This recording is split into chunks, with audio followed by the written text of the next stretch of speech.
Double XL up in the pen, you can't shake that. All the way gassed up, full tank, man. Moving too quick, keep the cameras in the playback. Dang, so tell me how you feel with it. You put a lid on it, I ain't got no chill with it. This right here your problem, you gon' have to deal with it. Lay it on the line, high risk, that's the meal ticket. Yeah, we ain't never fall back. Hold our ground where we at, never fall back. No lies on facts, we gon' stay right where we at. We ain't never fall back. Yeah, we ain't never fall back. And you can find me where I'm at. We ain't never fall back. We ain't never fall back. And you can find me where I'm at. We ain't never fall back. Been way down, never falter. Came with the hands out, get them off us. I'm 24/7 in the office. Pay attention cause I ain't repeating offers. Yeah, never met a man I've been scared of. Careful, you gon' get exactly what you asked for. Here for whatever you bring me, getting handled. I answer to no one, I don't need to hassle. Yeah, we ain't never fall back. Hold our ground where we at. We ain't never fall back. Hold our ground where we at. Never fall back. We ain't never fall back. New seasons, new gear. Show the world what it means to be a fan in 100% authentic gear. Fanatics. Officially licensed everything.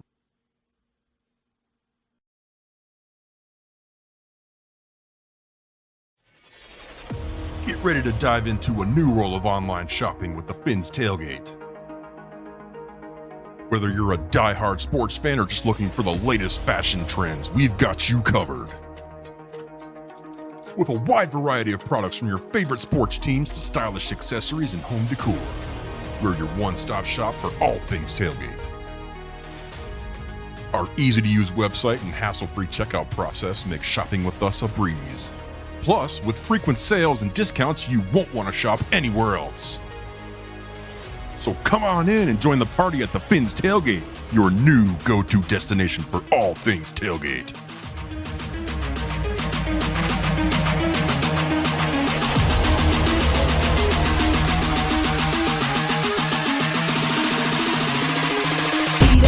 When it's all said and done, I'll still be here standing. Never took a loss and it ain't something that I'm planning. I dare you to say something, my focus is A1. Every dog has his day, it's been mine since day one. This is real grinding, I'm still climbing. While you still trying, I'm still shining, it's real blinding. And I'm getting hotter too, talking top two, I'm not a two. You let the pressure bother you when I do what I gotta do, let's go hard.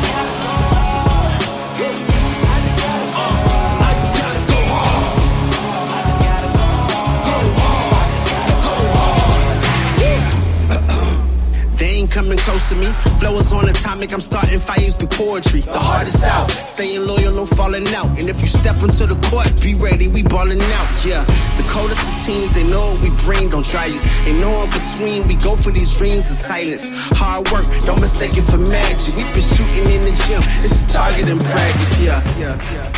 And I'm just getting started, getting my feet wet. It's all in repetition, ain't a secret. All facts, all black dress code. Pay me my respect, collecting every debt. Oh, the hardest. I bring the pain. Not what you used to. It's all part of the game. Good morning, Fin fans. It is Wednesday, November 8th.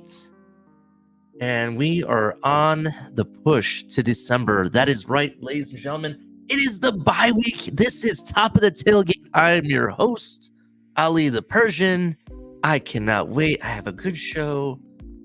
But I got to get stuff off my chest this morning. We'll get into that. So make sure you hit like and subscribe. Turn on the notification bell.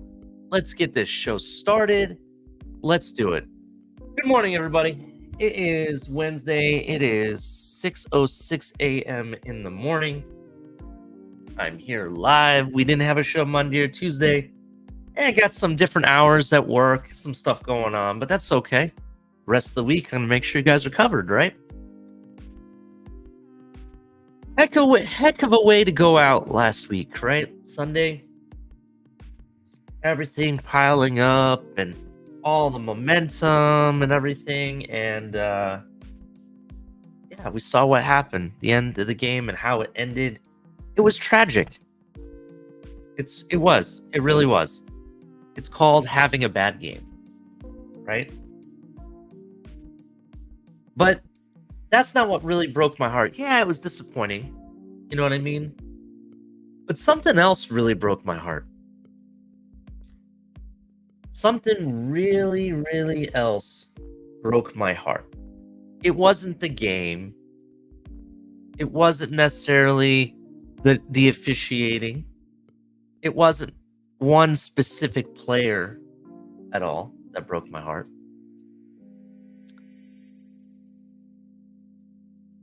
It was my own fan base that broke my heart. The Miami Dolphins fan base proved the narrative that it's not our team that are frauds. No. It's our fan base that are frauds.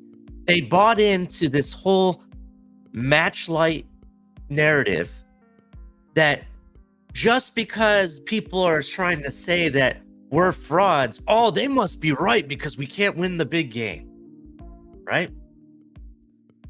Every time somebody like Stephen A. Smith, Colin Cowherd, Buffalo fans, Jets fans, or Patriot fans alike say something about our team and it doesn't work out for our team, the fan base rushes to say, oh, they're right. They're definitely right about the Miami Dolphins, right? Even your own head coach said, you win the game, you're going to win the Super Bowl is what they say. You lose the game, you can't beat the good teams. He even called you out on what you would do. And you bought into it like a bunch of lemurs. Even my best friend, you're not alone, Dolphin fans. Even my best friend, who's a very big Dolphin fan as I am, even bought into this narrative. And I had to walk him away from a ledge because it was ridiculous, some of the things I was hearing. Regardless of what happened in that game, we still have number one statistics all over the place.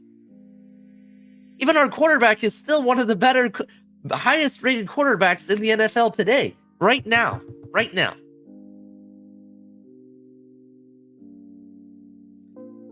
Do teams always have to win the big games during the regular season to be successful in the playoffs? The answer is no. Yes, it is nice to have home field advantage the entire way through. I don't disagree, and that's not off the table. But the reality is, what you do in the regular season, except for making the playoffs, means nothing once you're in the playoffs. It means nothing. Even the biggest here's a good one for you. The most storied dynasty, I don't want to say dynasty, but winning team in NFL history was the undefeated 72 Dolphins, right? That's right. And here, I'll even put this up for you. I'll give you guys a little snapshot. Let me present this real quick. There we go. All right, and let me get to the screen I want to get to, because this is something I know you guys have read into this. It may mean nothing to you. It may mean nothing, but I'm gonna point it out. I'm even gonna point it out even more recent history, but I'm gonna point this out. Here we go. All right, here we go. The 1972 Miami Dolphins, right? Look at this. They beat everybody 14-0 during the regular season, right? If you go back and look at this 14-0 team, though, right? And let me find the other. No, maybe I don't have it on here. I thought I did. Oh, I don't. Okay, never mind. But they went 14-0. Go back and look at the NFL standings to all of these teams. that we went 14-0 against. All but one of them either had a 500 or less record. One of them had one game above 500. That's a fact. Go look at the NFL standings. If you really want to be reality of it, it wasn't until the playoffs. Let me go all the way down here because this Wikipedia has it. It wasn't until the playoffs that they beat somebody that had a record. The Cleveland Browns only won 10 games that season. AFC Championship team. Pittsburgh Steelers. They were the only team to have 11 wins outside of the Dolphins in the AFC, and the Dolphins won.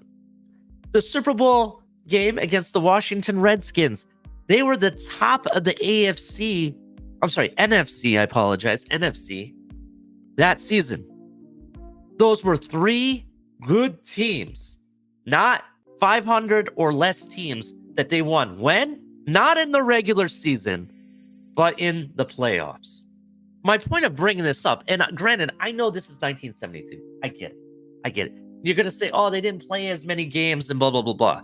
Yeah, but they don't tell you, and this is what history books don't tell you, and it still counts. And the reason I say it still counts is because your players are still playing, right? Back then, they played 6 preseason games. Did you know that? You probably didn't. If you're new to football or only been watching since the 80s or whatever, right? They played 6 games in the preseason back then. And granted, I know those are preseason games. They may not count for anything, but your players are still playing. Your players are still putting their bodies on the line. Your players are still having the situation that they could get injured. You know what I mean? Yes, those stats don't mean anything. Just like the regular season stats, except for your record, because that's what gets you into the playoffs, right? Except for your record, that gets you into the playoffs. Means nothing what you do in the regular season when you come to the playoffs. When you get in the playoffs, anything is on the table. It doesn't matter if it's against a good team, bad team. Shit, you saw the Chargers last year wrecking the Jacksonville Jaguars until a second half breakdown that nobody expected. Did you think the Jacksonville Jaguars were going to beat the Chargers last season in the playoff game they had? If you say yes, you're lying to yourself. You're absolutely lying. Now, why am I calling out my own fan base and why they hurt me and broke my heart is because they're so quick to jump from one extreme to the next. You know, that's what I'm upset about. They buy into the narratives while the other fan bases sit there and laugh and call us clowns. Well, we are clowns if that's the case. I need my fan base to become fin strong. Get some gall again. The Buffalo Bills fans, regardless of how shitty they are, and I hate Buffalo more than anything, and everybody knows that. Everybody knows that. Even Michael Kay knows that. Right? They don't sit there and try to say, oh, our team is shit, blah, blah, blah, blah. Yeah, they may rag on their own players from time to time, right? Obviously, Michael Kay doesn't like Josh Allen. But what I'm saying is, if you talk to Buffalo fans, even though their team lose, they still believe in their team, and they're going to root for their team. They'll make up excuses, blah, blah, blah, blah, and why their team, is still going to win it. What I'm saying is, if you're a fan, you need to show that you're a fan. Be faithful to your to your team. If you don't like the team and you just like players, then don't lie to yourself. Don't lie to your fellow fans, bro. Just say, hey, I'm just a Tua fan. That's all I'm here for. Okay? I'm just a Tyreek fan. I'm just a Jalen Waddle fan or a Jalen Phillips fan or a Javon Holland fan. I'm here because I like Ramsey. Okay, that's fine. You guys are player fans. Then don't call yourself Dolphin fans. Q, shout out to him. He's a big Tua fan. He loves Tua. He comes around because he wants to talk about Tua. But he's a Steeler fan, right? He doesn't make any excuses about it. He's a Steeler fan. What I'm saying is, if you're a Dolphin fan, Grow some effing balls. That's what needs to happen. And I'm sorry, I know this is a morning show, but I'm really irritated. The messages I'm getting, the information people are sending me. He said, she said, oh my God, we're going to lose. This is the end of the season. My God, it's the bye week. We're about halfway through this season. It's not the end. It's not the end at all. We have so many more games to play. We could go on a 5-game win streak. Are you going to say that counts for nothing? Right? We could go out, sweep the Jets, right? Beat Dallas, beat Baltimore, and beat Buffalo last game of the season. You're going to tell me we still can't win the big game? Because those are 3 big games that we still have left. And I will argue the last big game we just played, it was one series that cost us the game, and that was the fumble by Tyreek. Otherwise, regardless of Tua fumbling the ball at the end, that wouldn't have counted for anything. It would have meant nothing. You'd been like, okay, that's the end of the half. We're going into overtime. That's what that would have meant. So technically, I'm going to argue that Tua didn't lose us the game. Tyreek lost us the game because he let the ball go. And in addition to it, with the exception of some play calling by Mike McDaniel, and I agree with that, there are some room for improvement here and there in regards to that.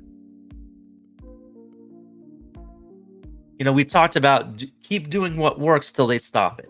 I do agree. They needed to run the ball a little bit more. They saw some success with Tyreek running the ball. Do some more of it. I agree. I'm not going to disagree with that. But what I am going to disagree is that you're going to sit there and say that our season is in the toilet, because I disagree with you 100%ly disagree with you.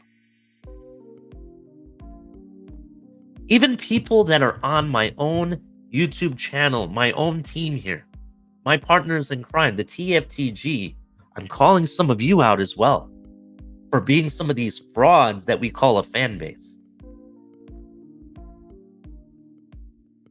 You can say that you bleed aqua and orange, but do you?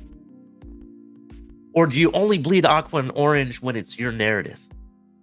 That's the questions that I'm going to be asking going forward. Make sure you hit the like button, everybody. Let's get this show started. I'm glad I got that off my chest. While you're hanging out with us, make sure you check out some of the other shows. We got El Capitan calling the games Monday, Wednesday, Friday doing shows. You got Color and myself doing Top of the Tailgate. Color doing stuff with other shows as well, so check him out. And then you got Shake Money, Shake Money with the Drive Time, the Smoke Lounges. You got Lewis doing the Spaces, doing the Drive Time Smoke Lounge with everybody, calling people out. Don't forget KP and his fantasy talk, making fantasies come true.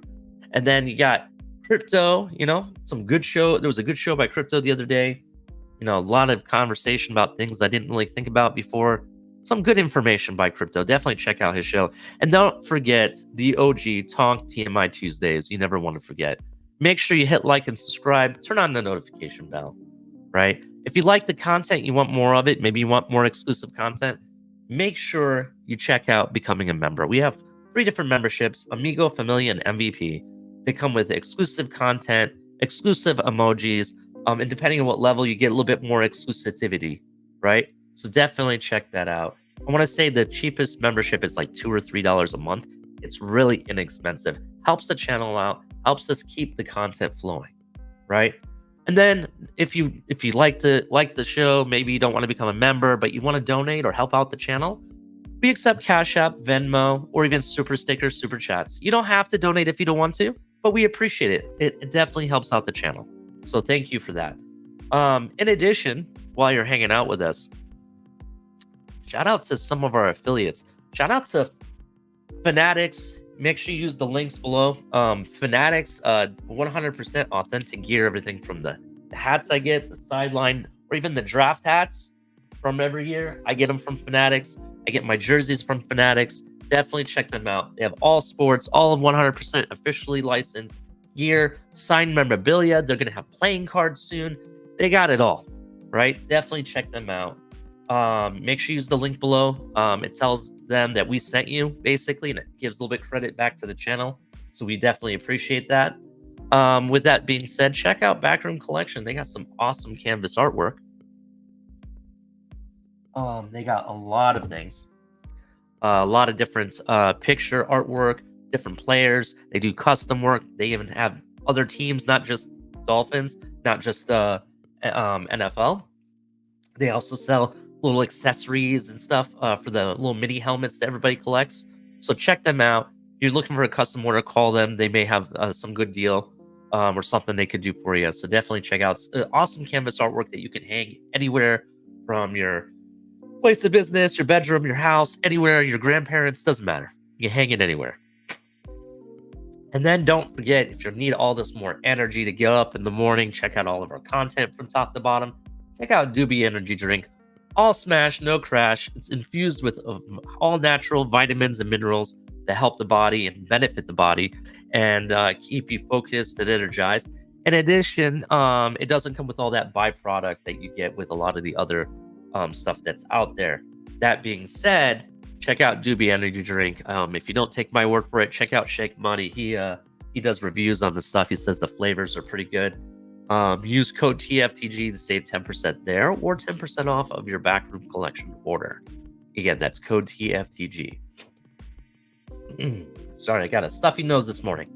In addition to that, check out TFTG Network, right? That's TFTGnetwork.com, your one-stop shop for tailgate everything. Check out our merch store. We have tons of stuff. This is the holiday season. You're going to start looking for stuff to buy for your family members, your wife, your kids, everybody. Check out TFTG's merch store. We got a lot of stuff there. Some cool stuff, too. Not just some stuff that, is like a t-shirt or a hat. We got mugs, cookware, aprons. We got purses. We got everything there. Everything. Check it out. We also got our one-stop shop for all of our shows, our bios. We got articles, news updates. If you sign up for the newsletter, I believe you get 10% off the merch store. That's another thing you can do. So check out TFTG Network. Check out the links below. Definitely appreciate it. Shout out to everybody that's in the chat already. We got John Featherland, Dolphins #1 fan, colors up in there. Canes Dolphins 89. How you doing? Good morning. Good morning. 72 undefeated. Mansa Chill. Who else is up here? Dolphineers up here. G, good morning, G. V21, how you doing? CC, how you doing? A lot of people up in the chat. Adam Sadowski, my friend, it wouldn't be a show without you, bro. It definitely wouldn't be a show without you.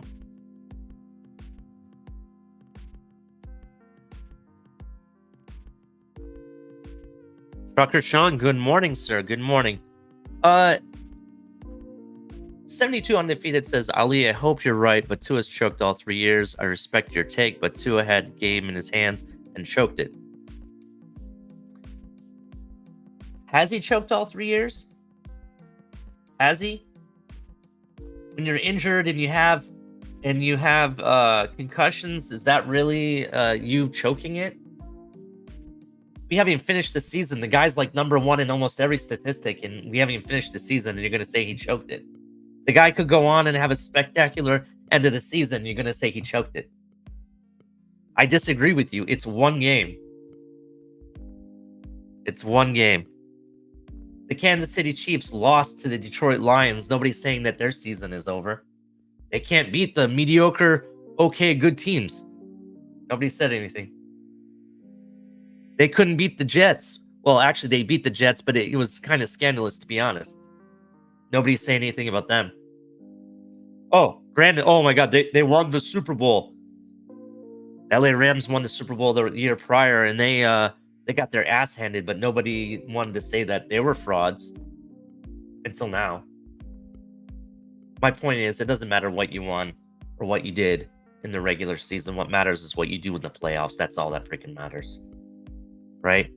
The Miami Dolphins went to the playoffs last season. Yes. Granted, if Tua was there or not, he was part of leading them to that record to get them to the playoffs. That's where I give him credit.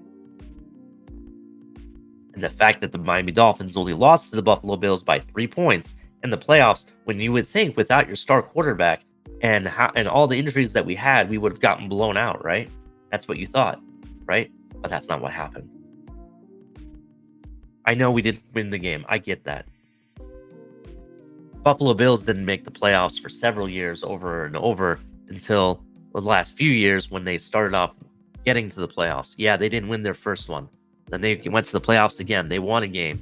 And then they went to the playoffs again. They get to the AFC Championship game, but they lost it, right? This is what happens. It's taking the step forward. Your team does that. It doesn't happen overnight where you just can turn around and win the game or win all the games and win the Super Bowl just like that from something to nothing instantly. You got to be real with yourself. It has to come in phases. Last year was just the first phase. This is the second phase. You know, watch what happens. Mark my words. Mark my words. We make the playoffs. We win a game or two. And then, yeah, we might bounce out. But the fact is, it's step forward. You can see the progression. And if you can't see that or you want to deny that, that's on you. I'm not telling people what kind of fan they have to be. No. But don't throw your team in the shitter just because you had a bad game. Especially in the middle of the season. I get it if you're trying to play for the playoffs and it was the very last game. We had to win it. We couldn't get it. We couldn't win and we couldn't get in. Then, yeah, I can see why you're upset in that moment. I get it. But it's one game right in the middle of the season. So what? We're still 6-3. We're still better than a lot of teams that are out there. We're still number one in the AFC. Number one in the AFC East. We are still number one in the AFC East. All versus good teams, really? Let's look at the Buffalo game first, right? Because people are going to say, oh, well, that was against a good team. We had a shit ton of injuries, bro. Offensive line, we threw a center to the Wolves. The guy never played center for us until that game.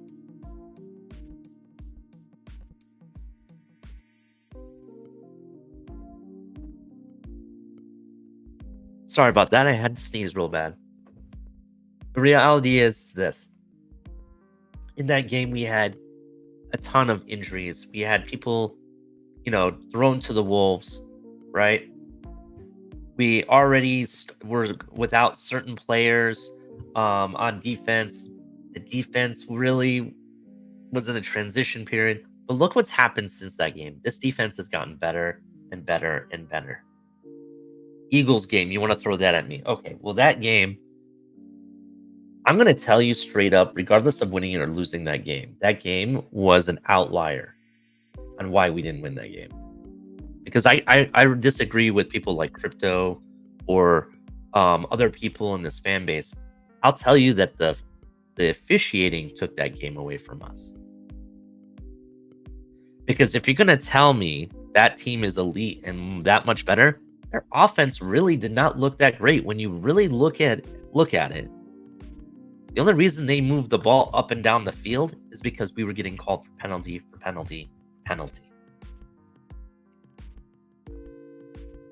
And don't tell me that that's not accurate, because if you go back and add up the amount of yards provided with all these penalties, which 90% of them were bogus, let alone all the penalties that should have been called, that would have balanced it out, right?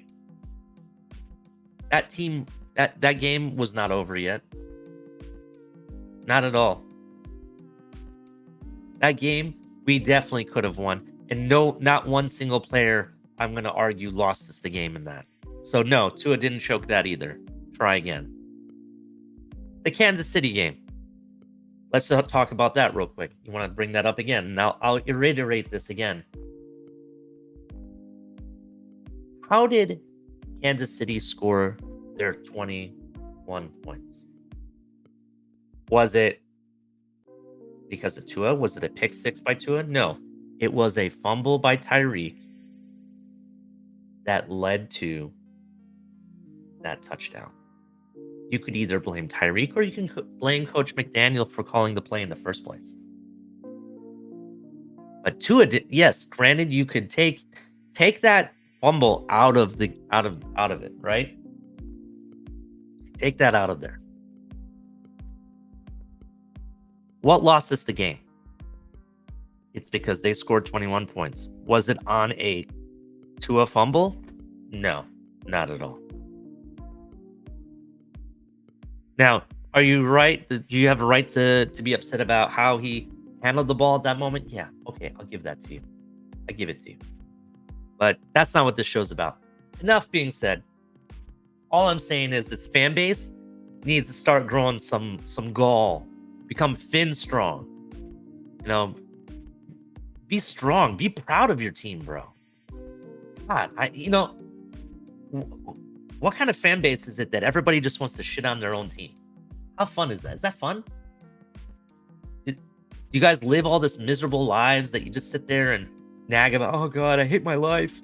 I'm a Dolphins fan. This team sucks so bad. Oh, it's all thunderstorms. You guys have this gray cloud and it's raining and lightning all over you guys. Come on. We're the freaking Miami Dolphins. Be proud of your city. Be proud of your team. Bring it 100%. Don't have 1 foot in, 1 foot out. Either you're in or you're out.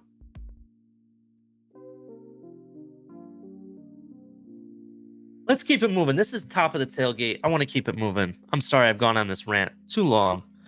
Make sure you hit like and subscribe. We're going to be talking about Cause for Cleats.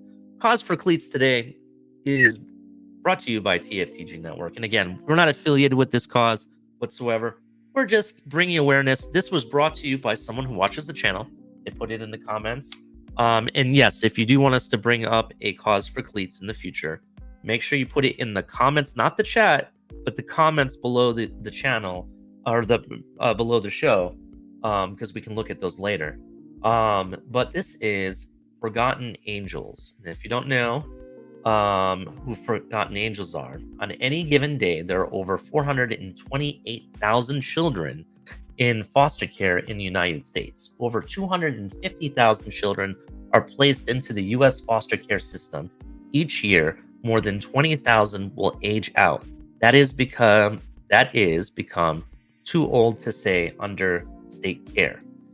Depending on the state, aging out occurs at the age of 18 or as soon as they graduate from high school.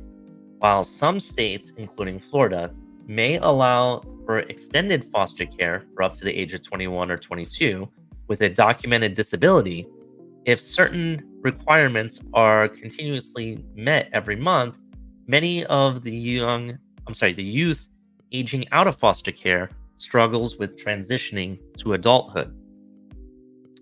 20% of children who are aged out at 18 will instantly become homeless. 25% of children who age out will not graduate from high school or be able to pass a GED testing. Only half of those who age out of the foster care system will have gainful employment by the age of 24. 6% of aged out foster kids will seek higher education, college or technical school, but only 3% will graduate with a degree. Even though about 70% of those have aged out report that they would like to pursue a college degree one day. Oh, okay, I see what they're saying. They're saying even though over 70%, only 3% graduate. Okay. 70% of females who age out of foster care become pregnant by the age of 21. 60% of males who age out are legally emancipated, have been convicted of a crime.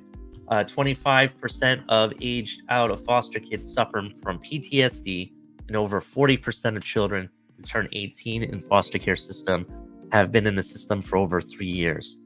Over 100,000 of children in foster care are eligible for adoption. That's true. Forgotten Angels is a nonprofit which operates more as a family to benefit children aging out of foster care system, young adults who have aged out, at-risk teens, and recently released incarcerated youths. We take these children into our home and teach them the life skills that they were never given. We provide them with the opportunity to complete their high school education, plan for continuing education or skill training, own and custom renovate a tiny home, get a job, open a bank account, build credit, purchase a vehicle, and have their care, love, and guidance that they never had from their legal foster caregivers. while helping them plan a more successful future. Basically, this organization provides them a life. It provides them help and the care that they didn't have before being in foster care. It sets them up to be successful, or at least have the tools to be successful moving forward. Their property, just so you know, Forgotten Angels property is nestled in Valrico, Florida, spanning across a dozen. Across that includes 2 ponds, ideal for fishing, kayaking, and just taking in a view at sunset. The expense of the property enables us to plenty of space for youths to place their own tiny home, learn to care for animals and themselves, and be in an environment that encourages relaxation, recovery, and forming healthy relationships. If you want more information about Forgotten Angels, definitely check them out. You can go to forgottenangelsflorida.org and learn more about them, how they can provide help, how you can give help, events that they have. They have tons of fundraising going on. Right now, they have a fundraiser. They're selling raffle tickets to win your $250,000 dream home. So definitely check that out. All the proceeds and everything go to their cause. Definitely check it out. If you want to know how to donate, you can go to their channel. I'm sorry, their website again. It's forgottenangelsflorida.org. So check them out. That's today's cause for Cleat. How's everybody doing? Is good.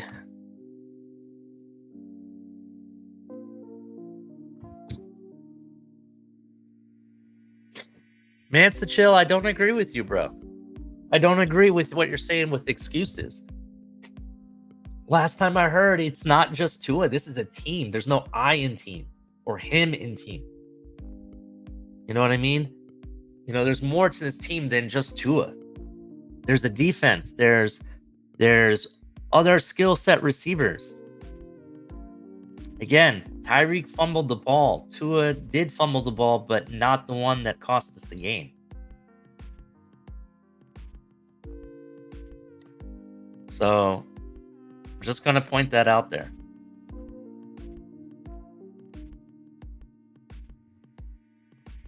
Anyway, make sure you hit like and subscribe. Let's keep it moving. It is currently 6:39 a.m. I want to talk about some of the things we got going on here. But our next segment is what in the world, right? So what in the world's going on in the NFL today? Let's talk about it. So this comes from JPA Football.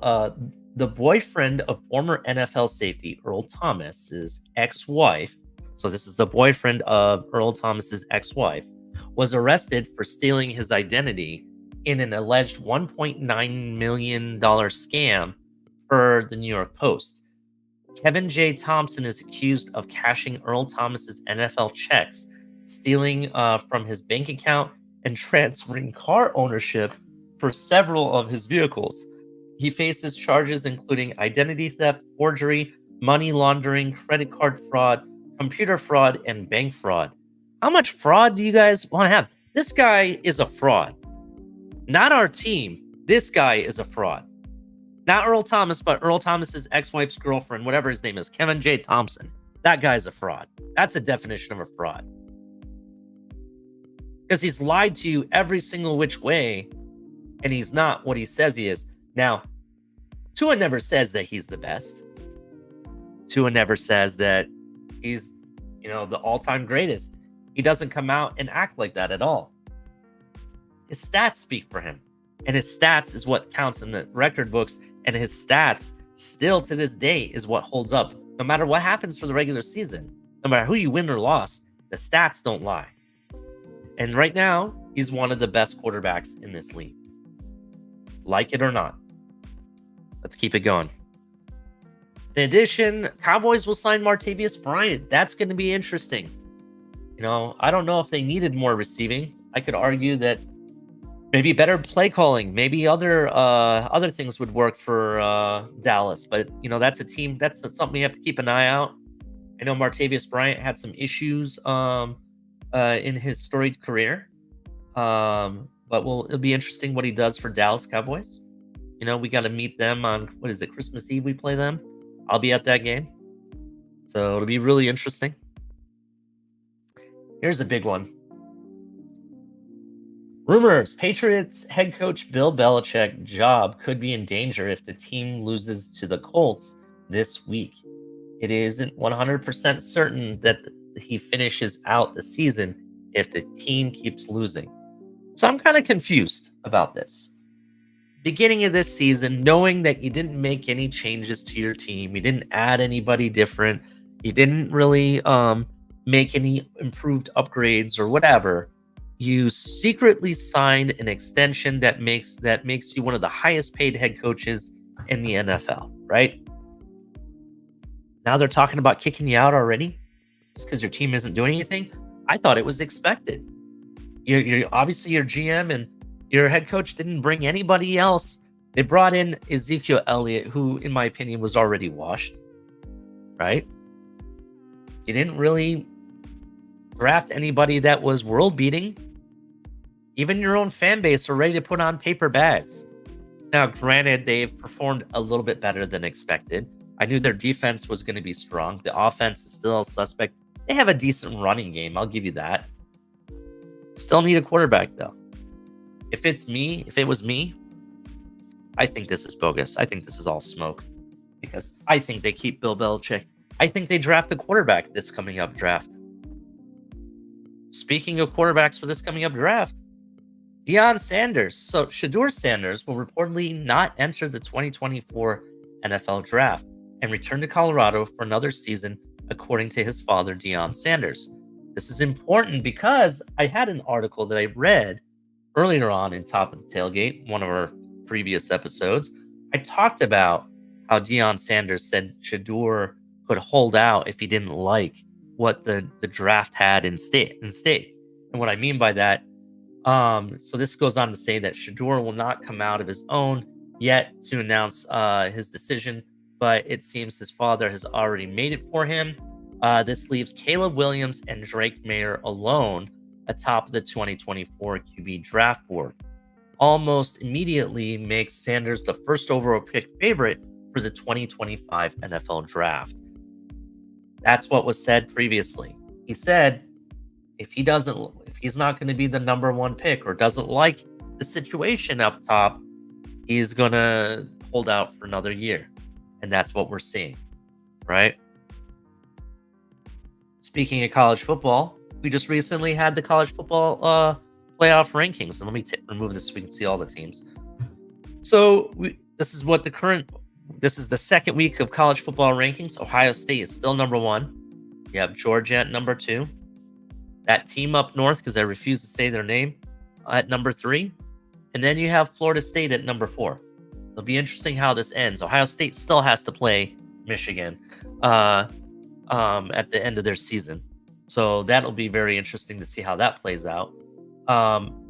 Will Georgia win the SEC? That will be a big question, and then you have Florida State. Could Washington sneak in if one of these teams loses? Some people think that if Ohio State loses to Michigan or Michigan loses to Ohio State, that they could still top out the top four. What do you guys think? Put that in the chat. It's going to be really interesting what happens. I think the third and fourth position is still open to everybody. Even though that Florida State and Michigan are still undefeated, I still think that that's open to anybody, to be honest. Ohio State, they still have the highest percentage to make it. I think they still make it. We'll see. Their rushing game has really picked up over last week. Travion Henderson is, as advertised, starting to be the running back I thought he was. And come on, they have the Maserati Marv. If you don't know who that is, it's Marvin Harrison Jr., best receiver in all of college football. He's going to be the new star in the NFL. Guy's a beast. I think he's better than his dad, in my opinion. When it's all said and done, I think he outperforms his dad. That's my opinion. So check out Marvin Harrison Jr. if you get a chance. The guy's ridiculous. All right, so that is what in the world for today. So how's everybody doing? Let's see who else joined the chat. We got a lot of people in here. A lot of randos. People I've never met before. Brando 305, Tua is meh. Okay, that's your opinion. Bob, stats work for fantasy football. Pressure comes from losing every statement game. I disagree with that. I disagree. Los Angeles Rams, I told you I was going to bring them up at some point. Matt Stafford and the Los Angeles Rams, who, just like us, built stacked with stardom, top to bottom, right? Top to bottom, lost to the 49ers twice. And that was the big so-called games that they had in that season.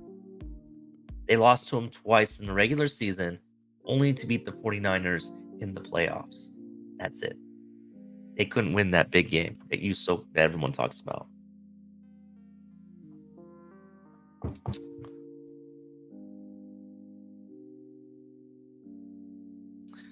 Yeah, I know, Manalo Rivera. I'm the same way. I don't want Belichick to even smell Shula's record. I agree.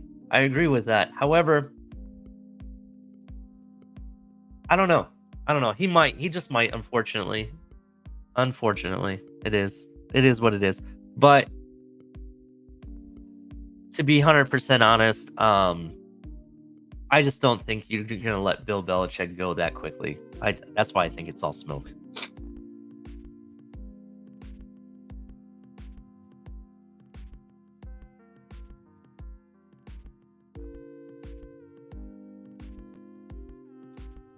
Trucker Sean says, well, y'all gonna keep crying because he will get a contract. Have fun being miserable. That's right.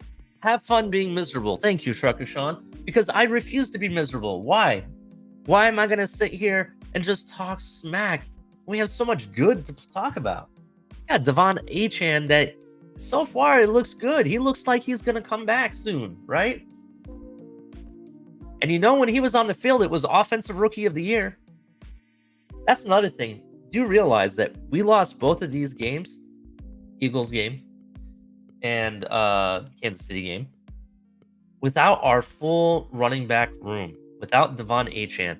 And I'm sorry, I am going to call out a player that I had displeasure with during that Kansas City game. Savon Ahmed has not shown anything that he showed in the preseason whatsoever. He hasn't. I'm at the point where the Miami Dolphins made a mistake not bringing in another running back. That I'm going to go ahead and say that. I told everybody in the offseason, I told everybody in preseason, I told everybody by the trade deadline, the Miami Dolphins need to bring in a running back. I said it over and over and over again. And they never brought it. No, they never brought it. And why? Because, we're comfortable with our room. Everything is all rainbows and glories. Well, that's not true. And look what I said. I called it. Injuries would start getting us. It started with not Devon Achane. It started off with Mostert in preseason getting a knock. Then Savon Ahmed was hurt. Then Jeff Wilson Jr. was hurt and put on the PUP list, right? I don't know what more red flags you need. In addition, we started this season, right? You didn't play Devon Achane the first game. Okay, whatever. Mostert came in, took care of business, right? Then you had Devon Achane play, took care of, did what he had to do, and then he built this immaculate, amazing running game we had going on. Devon Achane, touchdown, yards, right? It's multiple. This guy was ridiculous, right? Then he goes down. Then Chris Brooks goes down. It is what it is. My point is that you had all these flags, all these red flags that the running back room was going to be weak. They're going to get hit with injuries, because I told you this scheme is very grueling when it comes to running backs. That's why 49ers for several years have gone through several running backs over and over again. But nobody wanted to listen to that. But here we are. But Devon Achane is coming back. That's exciting. I hear Robert Jones isn't going to need any type of surgery or anything like that. So that's good. Isaiah Wynn, who I'd love to have back right now. He doesn't. He's kind of more a longer road to recovery, to be honest. So we'll see what happens. Does Chris Brooks come back? That's a good question. Yes, we do need a linebacker. I agree, but this is where I'm going to disagree with you, Mansa Chill, and I do appreciate most of your takes, but this is one I disagree with in a sense. Running backs in the offense is what truly wins the game. The defense manages the game. The defense was managing the game against Kansas City. The offense is what really kind of hurt us. And the inability to run the ball, I wouldn't say effectively. Yeah, effectively. I'll use that word. The inability to run the ball effectively as well as consistently. That's what hurt us the game. And that's where running backs comes in. When your only running back that can do anything is Mostert, that's an issue. If you go look at it, I want to say Ahmed had what, -9 yards with all the carries that he had? He had no positive yards.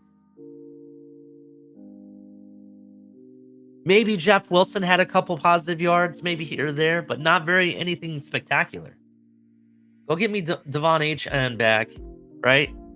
I would rather have Chris Brooks here. Those should be your 3 running backs. Go bring somebody else you can. I think that would have helped. We would have definitely could have used it at this point. That's my opinion. We do need a linebacker. I agree with that. But the game is still manageable. Willie Shark Molina says the NFL is just like wrestling. NFL entertainment. Is that what you're calling it, Molina? Seahawk asks, are we a defensive team now? When the games get tough and the game is on the line, who do we count on, offense or defense?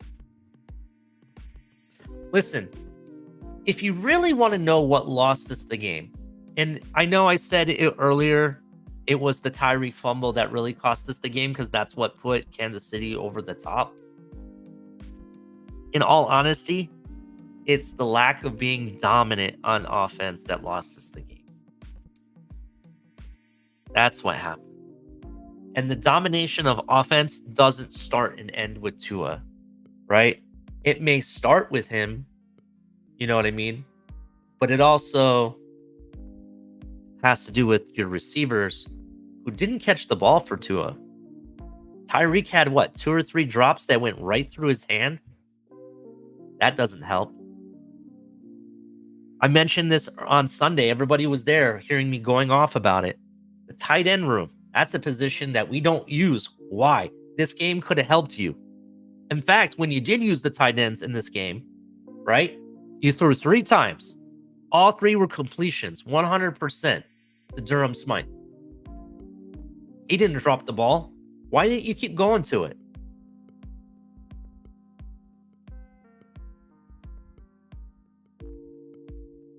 My point is that Tua is not the he's just the scapegoat. That's what we want to do. We want to run the scapegoats and blame this guy. The offense just had a bad game. That's what it comes down to. It. The defense held it down 100%. So it is what it is. But am I off my team? Am I ready to say that we're out and we should just give up the rest of the season? Hell no. Get the F out of here. Not at all. I don't care. This season is not over until we're either kicked out of the playoffs or we don't have any way to make the playoffs whatsoever, which I'm sorry, being the fact that we're 6-3, I highly doubt that's going to happen. I think we're going to go on a 5-game win streak. Then we're going to have the 3 last games to play and we're going to see what happens. We're going to see what happens there, right? But I think we make this playoffs without any problem. In fact, I have us winning the division, so you can take that to the bank. G says 10-7. I disagree with you. I say 11-5. Not even 11-5. I take that back. What am I saying? 11-5. That's only 16 games. You know what? I'll say this. 13-5. No, wait, what is this? We have 17 games, right? So 12-5. That's what I'm going to say. 12-5.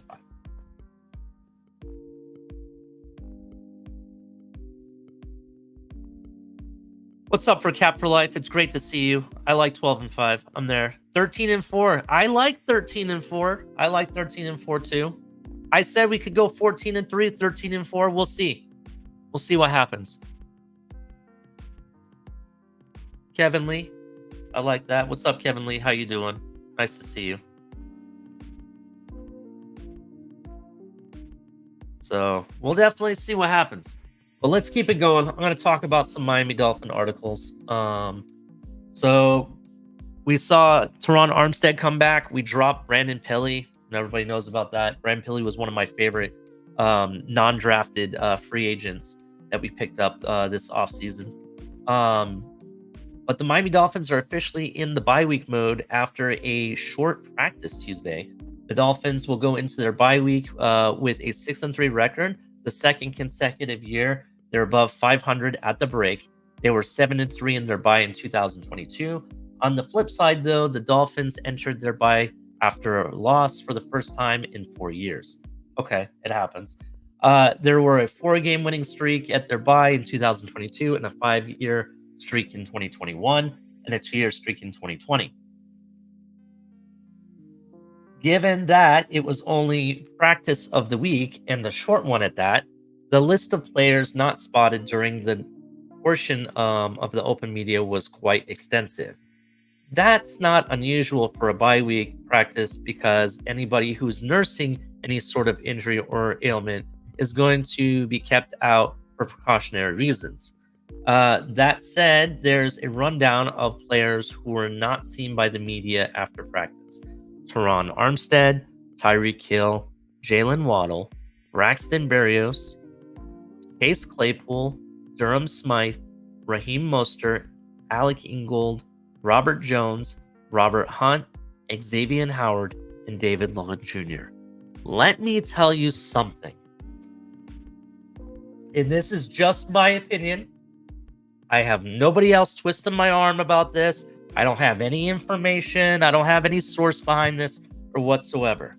The one thing that all those players have in common is that they are considered leaders in this franchise, on this team. They are considered leaders, all of them. They may not all have the captain symbol, but in my opinion, they lead by example, right?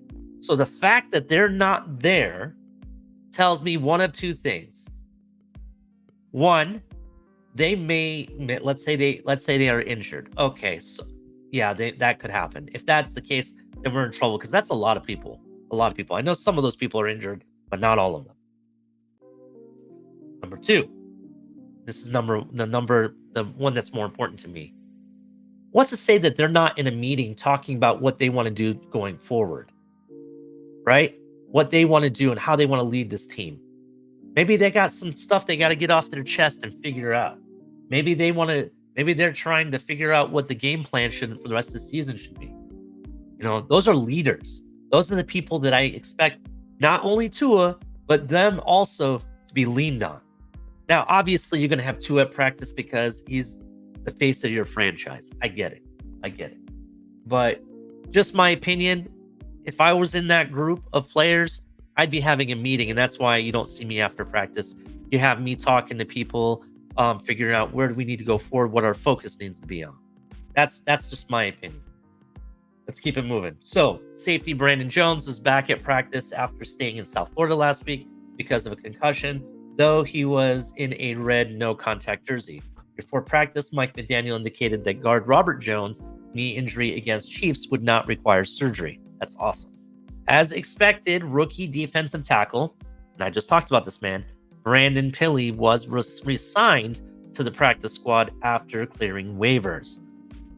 As I expected to happen, Pilley was made the team as an undrafted free agent out of USC, played in 4 games for the Dolphins this season before being waived Saturday to make room on the roster when Armstead was activated off injured reserve. To make room for Pilley, the Dolphins released fellow defensive tackle Rashard Lawrence. To keep everyone up to date, here is the current Dolphins practice squad. Linebacker Quentin Bell, cornerback Ethan Bonaire, tight end Nick Bowers, tight end Tanner Connor, defensive tackle Byron Cowart, running back Jake Funk, tackle Ryan Hayes, offensive line Chasen Hines. Ryan Hayes back to the practice squad. I must have missed that. Linebacker Alexander Johnson, safety Verone McKinley, cornerback Perry Nickerson, defensive tackle Brandon Pilley, wide receiver Braylon Sanders, wide receiver Freddie Swain, offensive line Alama Ulave, and wide receiver Riley Webb.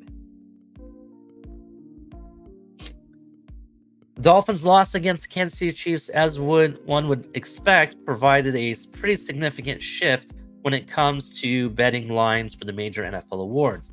After the 21-14 loss to Germany, Tua Tagovailoa went from the favorite to win the NFLP award to fifth with 8-1 odds.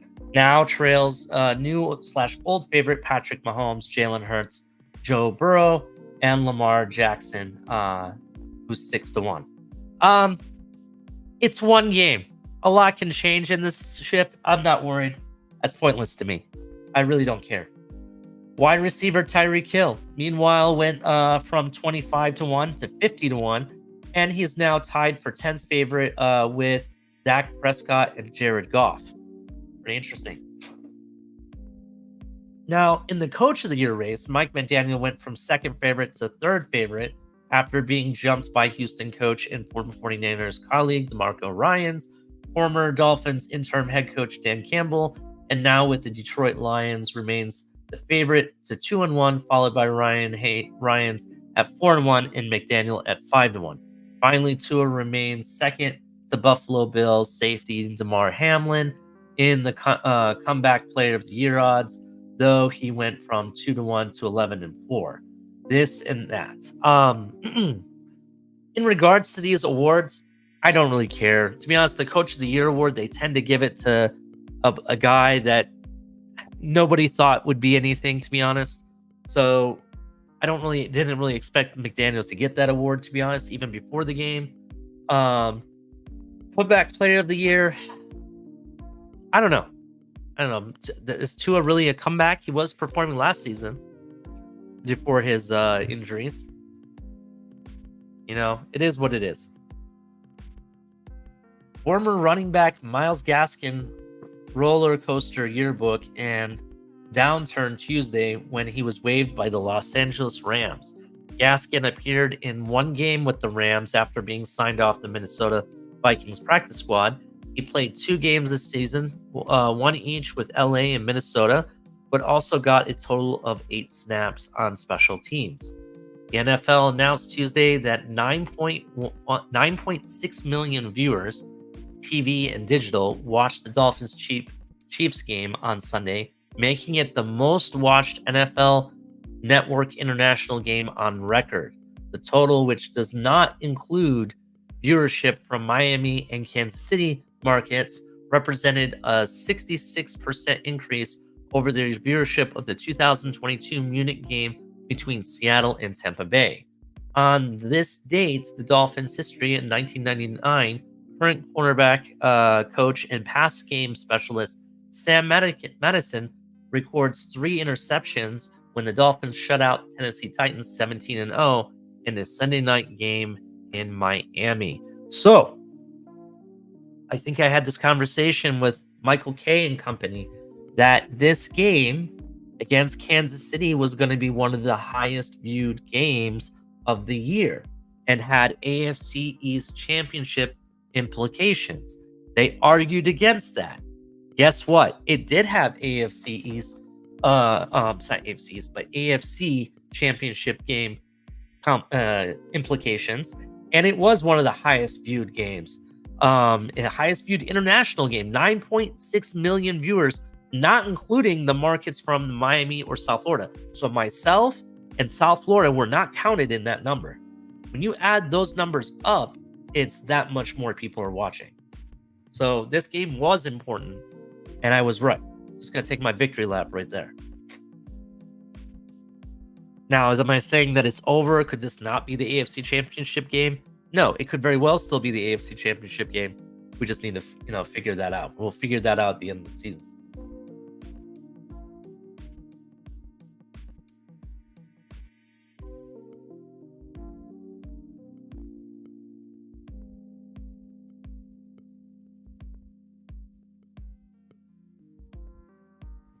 All right, here we go.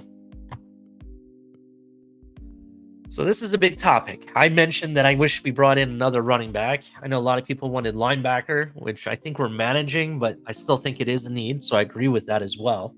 This is saying Dolphins receivers need bye week to heal up. Miami's deepest position, the Dolphins receivers, seem to be playing through a number of injuries. The coaches and the team hopes the bye week helps heal. The Miami Dolphins' first and only practice of the bye week featured just 2 receivers on the 53-man roster, and that's likely because of the ailments limiting Miami's wideouts. The receiver presents for Tuesday's practice were Cedric Wilson Jr., Robbie Chosen, and the 2 who were on the active roster. River Craycraft, who's still in his 21-day window to come back from injured reserve, and practice squad receivers Riley Webb, Braylon Sanders, and Freddie Swain. The lack of depth was so concerning, the Dolphins held receivers tryouts on Tuesday, which had former Cleveland Browns receiver Anthony Schwartz trying out. Craycraft must return to the 53-man roster by Tuesday or remain on injured reserve for the rest of the season. He's had a couple good weeks of practice and hasn't had any setbacks, McDaniel said about Craycraft, who's contributed 6 receptions. He turned into 87 yards and a touchdown in the 3 games he just played this season. He's chomping at the bit and will probably show his face sooner than later. Tyreek Hill, the team's leading receiver and top playmaker, sat out Tuesday work, even though an injury wasn't designated for Hill during Sunday 21-14 loss. The Pro Bowl receiver recently received treatment for a hip ailment. Jalen Waddle, who is second on the team with 40 receptions, which he turned into 522 yards and 3 touchdowns, suffered a knee injury against the Chiefs. He continued to play through. Waddle, a third-year veteran, has fought through injuries all of 2023, and his knee issue will likely be the latest chapter in the journey. Last week, he was on injury report with a back injury that flared up in Miami's loss to the Philadelphia Eagles. Braxton Berrios, the Dolphins' primary slot receiver and return specialist, was nursing a knee injury, and last week he's strained hamstring injury during Miami's Thursday practice in Germany. However, the ailment didn't stop him from playing in the game. Chase Claypool, the receiver added via trade last month, had been nursing an injury, but he's been playing through. It's possible those 4 receivers were merely being rested on Tuesday or receiving treatment in the team, facilitating because of the NFL mandates that players receive a minimum of 4 consecutive days off during their bye week. This is absolutely true. I still stand by with what I said. Most of those players that were on that list were leaders of this team. I think they need to lead by example. I'm sure even though they're resting, they're meeting up, having conversations. I'm okay with this. And that's where I was going with this.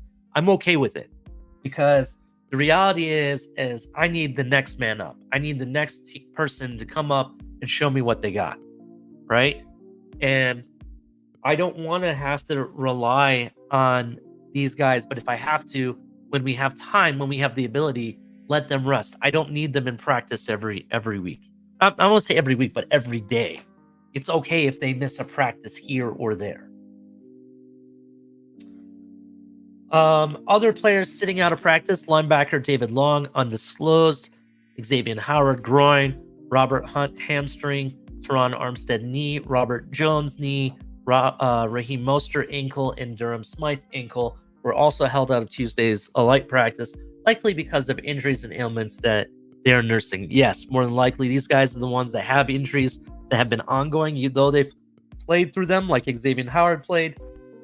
I expect them to be rested because of that.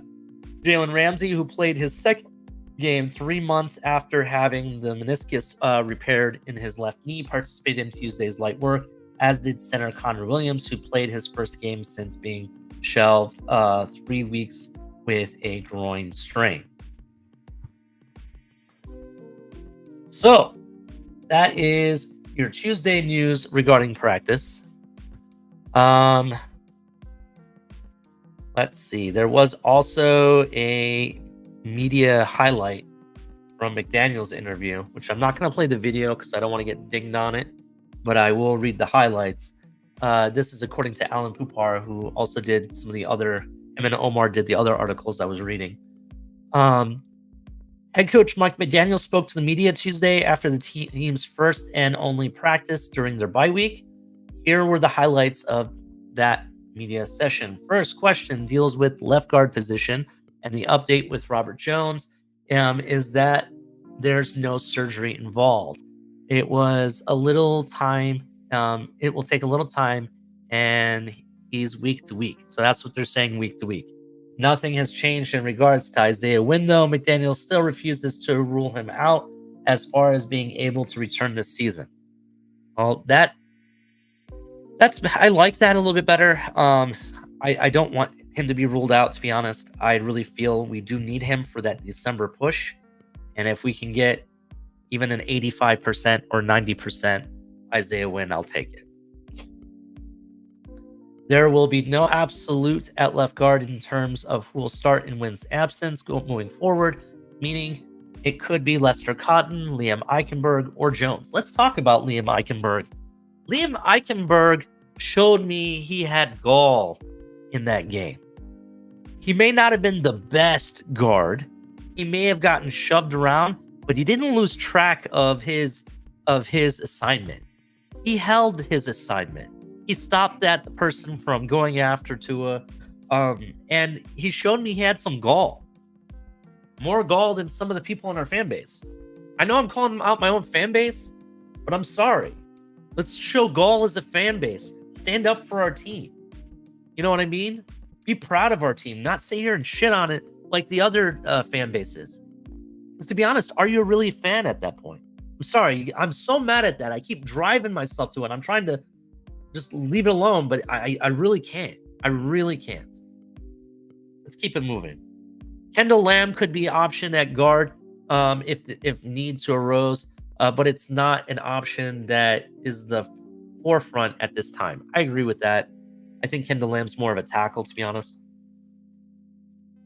Jalen Waddle dealt with a minor knee injury during Kansas City game, and McDaniel said there's some soreness involved, so Dolphins will be measured in how they deal with him. He'll utilize this bye week to make sure he's fully healthy and there's no setbacks. River Craycraft has had a couple of good weeks of practice, and McDaniel hints he'll be back in the lineup sooner rather than later. Chase Claypool is growing immensely, and he has been trying to learn as many positions as possible. After a question began with the idea that was going to be a hard-hitting question, asking why he's so comfortable throwing jokes during his media session, he replied, McDaniel. Basically, it comes down with after authentic and comfortable with himself. I just try to stay true my personality, and I feel that that's owed to people. Having said that, McDaniel says that he doesn't caught up in being involved in viral moments, virality as he's joking calls it. Adds that hopefully that's not what he'll be remembered for whenever his coaching tenure is over. Asked about Bradley Chubb, McDaniel discusses the realities of the salary cap, and those who take up a chunk of cap space include Chubb, who McDaniel says embodies everything he's about. That's a high compliment right there. Asked what he's learned about this team, McDaniel talks about how much it's grown since last year. So those are the highlights of the media availability of Mike McDaniel yesterday. So shout out to him. Let's see. What's up, Shake? How you doing? Jan's Fins Fans. What's up, bro? We don't even need to be hopeful, bro. Just cheer for your team, bro. Regardless, you know that I think that's kind of what my issue is, bro. We call ourselves fans, but don't you think you support your team 100% of the time, regardless? I'm not saying we shouldn't call out bad games. Yeah, we had a bad game, but that doesn't mean the guy is trash. That doesn't mean that the team can't make it or the season's over. You know, we have a whole rest of our season. Cap for life. What's good, brother? How you doing? Cruz Ruiz, how you doing, man? It's been a while. It's nice to see you. Make sure you guys hit the like button. We got 33 people watching. I appreciate it. I know Buffalo Bills fans are watching. I know you guys lost. Manalo Rivera, new member, man. I just caught that. I'm sorry if I missed it earlier on, or if that's a repeat from earlier from a different show. I apologize, but shout out to you for becoming a member or renewing your membership, whichever. I appreciate that.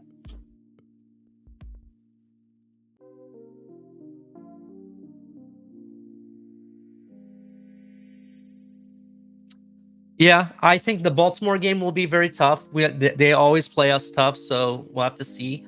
The Dallas game, you don't consider that to be tough? I still consider Dallas to be a tough game.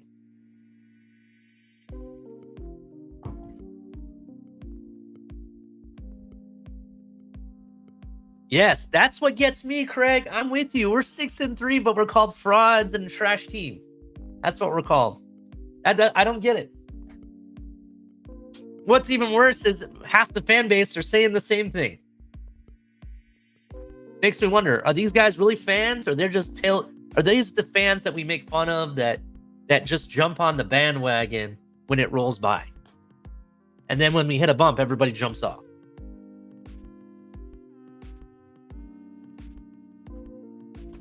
I went on a tirade after that game against people on my own panel. People that I trust as friends. They know it. I called them out for them being frauds. Then I turned around and called our fan base, not everybody, but a lot of you frauds. Listen, all I'm saying is, yes, it's okay to say we had a bad game or this player didn't play well or whatever.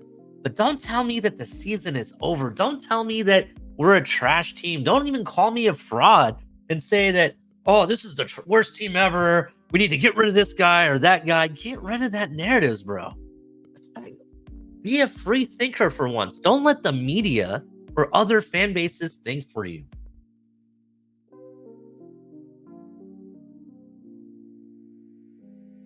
You know, in our political system here in the United States, we had this whole agenda that our president was trying to state fake news, right? Well, us being frauds are fake news. That is fake news. Because one, the season's not over. So you can't say we can't win the big game because it's not over yet. And two, like I said before, the regular season does not mean anything. Doesn't mean anything. All it means is if you can get to the playoffs or not. That's really all it means. You could still get to the playoffs, not have home field advantage, and walk yourself all the way to the Super Bowl. That is very, very possible. We've seen teams do it.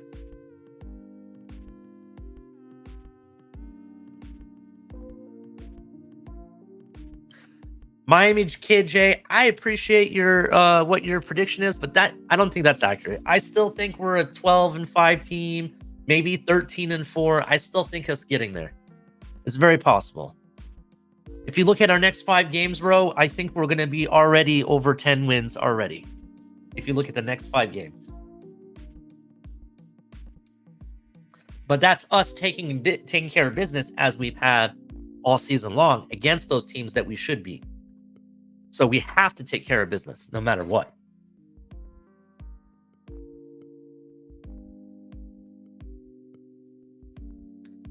And Finn fans, I appreciate you saying that. You're absolutely right. We're not frauds. We've been freaking best offense in 9 games and still are right now, even on the bye. I agree with you 100%. We are. We are 100% still the best offense. And even our quarterback still has number 1 rankings in various different stats. And I do agree with you when people say that the stats don't really mean anything when it comes down to it. Yes. And your record against good teams don't mean anything either. That is my argument. Your record against good teams don't mean shit. All that matters, in all honesty, in every NFL season, has nothing to do with the regular season. That has to do with your team in making the playoffs. That's feat number 1, which we're on track to do so, and I have no worries or qualms about it, right? Feat number 2 is what you do in the playoffs. That's what matters.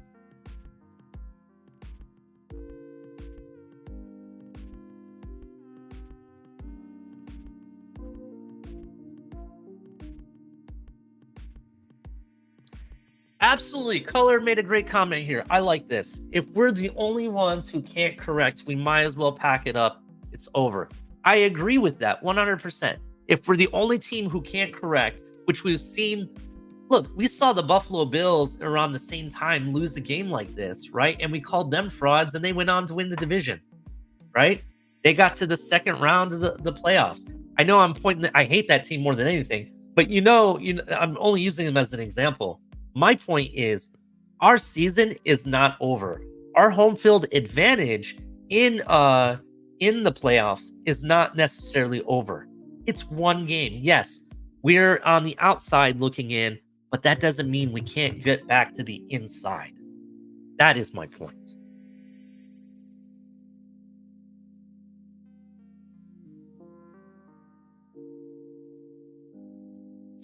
Manalo Rivera, I do agree that Philly game will always have an asterisk because I'm sorry, I disagree with a lot of people in this fan base that want to try to not say that the officiating had anything to do with their loss, because I disagree. I think it did.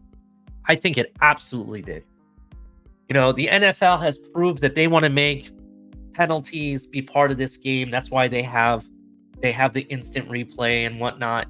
And you can see how it wins and loses games all the time. And this is not just the NFL. This is sports across the board. Check this out. I watched, I want to say it was Monday, Chelsea. This is soccer team. This is different sport altogether. Chelsea played Tottenham, who's their biggest rival in all of the English Premier League, right? It was a Monday 3:00 game. There was so many VAR, and when I say VAR, I'm talking about instant replay reviews in soccer that took away goals that were scored by both teams so many times that it was becoming a joke. It really was a joke. They actually had to play in total over 30 minutes of extra time, right? And this, when I say extra time, they basically try to average how many minutes you lost because of these reviews and add it on the end. They added 30 additional minutes to the game, right?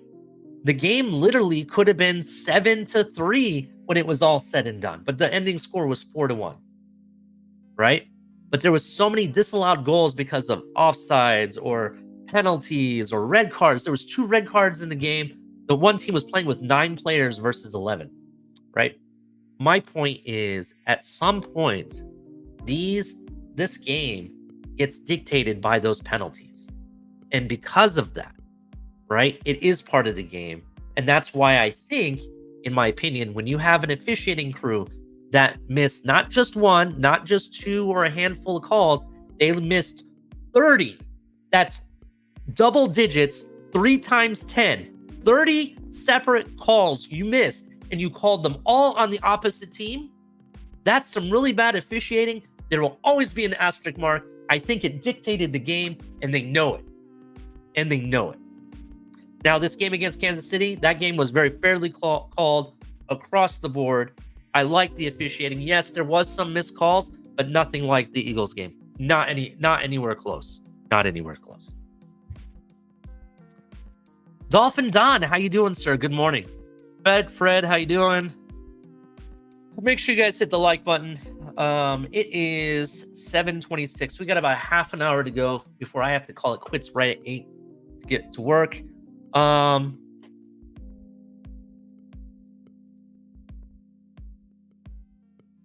Rivera, who are the two old dudes in the Muppets? I'm curious too. Color wants to know also. Who are you talking about? Because I don't know about you. I'm not old, bro. I'm not old. Dominator 49er. That is a good point. I like his comment. Dominate 49er. Refs control game outcomes. NFL and refs equals business first. Absolutely. The league will always be about business first. If you think that these games are set up randomized, I think you're joking to yourself. They're not very random. A lot of these games and the schedules that are built, they have storylines included, and that sells tickets, and that means profits when it comes to the NFL. And the teams are okay with this because this is a shared profit league across the board. So it doesn't matter if Kansas City and Dolphins are selling tickets across the pond. Everybody here is making money. It doesn't matter if Dallas and the 49ers are going at it. Miami and the Miami organization or our owner is making money. That's the reality of it. But I do agree with him. It is about business first. We're seeing that in the NBA. We're seeing it in the NFL. It's just, we've seen it more so this year. And if you are going to be that way, that's fine. But really, 30 calls, bro? Come on. In the same game? I've never seen one lopsided officiating ever in my entire life. Never.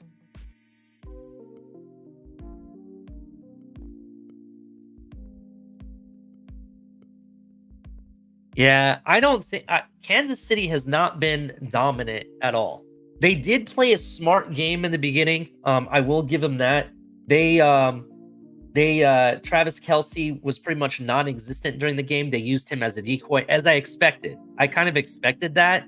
And you could see where it kind of caught us off guard at first, and then it transitioned where Miami was starting to, okay, we know what they're doing, and we were kind of consistently shutting them down. So that was, I definitely agree with that. Willie Shark Molina says NFL equals wrestling equals entertainment. It's starting to seem that way. It is definitely starting to seem that way. It has been storylines after storylines. Now it's about, you can't just see a game called straight across the board. You know what I mean? And I understand there's going to be missed calls, but there should be missed calls on both sides of the ball, not just one. You know what I mean? And it is what it is. I mean, to be honest, look at us. This is the week that we're going to start our mid-season Hard Knocks, which I got to find out when that starts because I kind of want to watch it personally.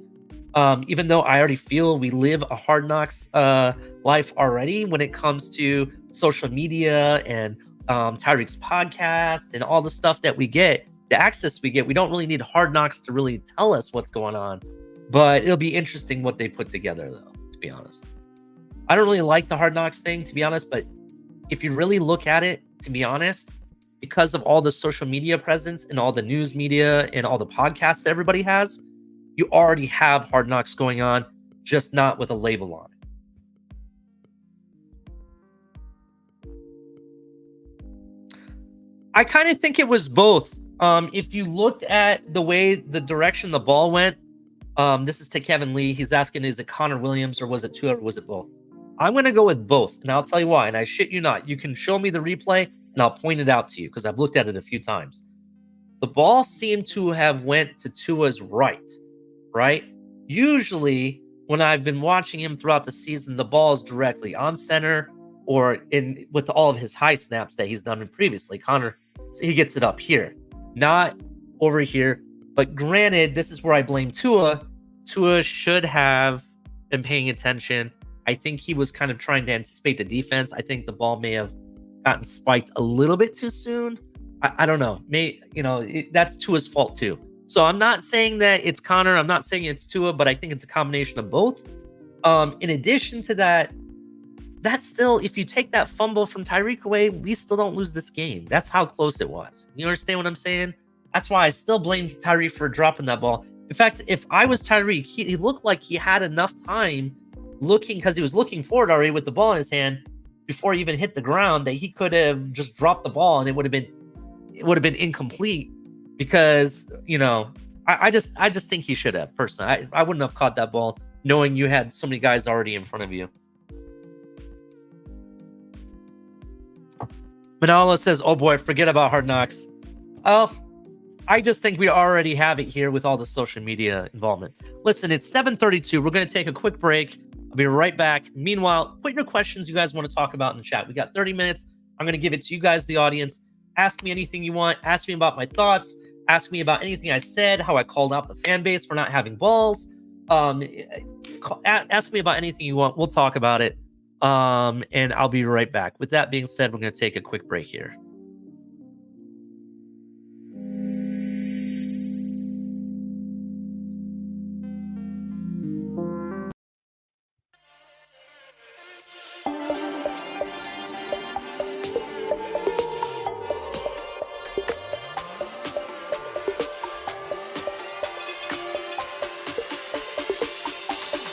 This is music for the soul. Get on your knees. Came from the jungle, up in the trees. I got a few tricks up in the sleeve. One wrong move, I'ma let out the big shoes, check out the crease. Blow like I'm Bigfoot, step on the beat. Make a man's run till he step out the cleats. When the whole place scream, gotta get out the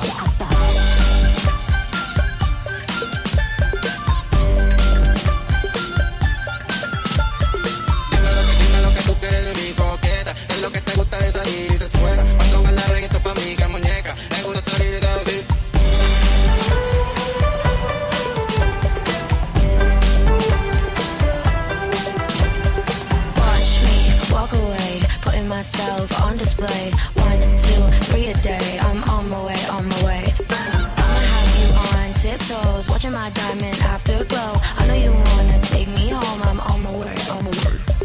I don't need your money, you can pay me in respect. Cause once I do it big, what's to follow is a check. I need 100 bags, nothing more, nothing less. And the ops feel away, cause I'm next, I'm a threat.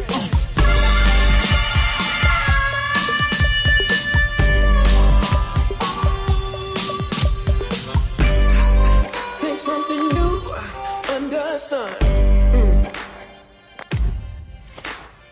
You can't take back them things you already done. No. You blame things that you do on somebody else. No. But they all see that you need help. You waste all of your time covering up your tracks.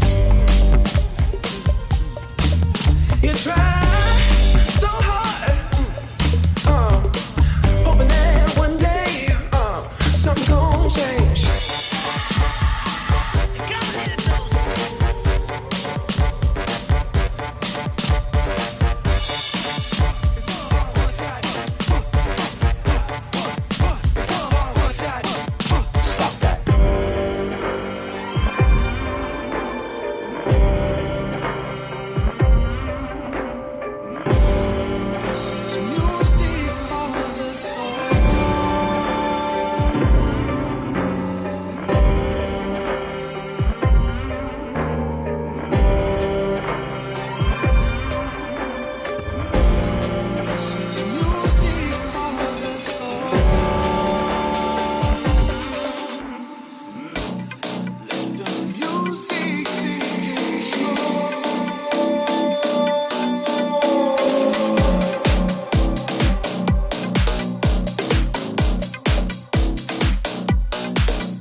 Right, if you're just joining us, make sure you hit like and subscribe, turn on notification bell.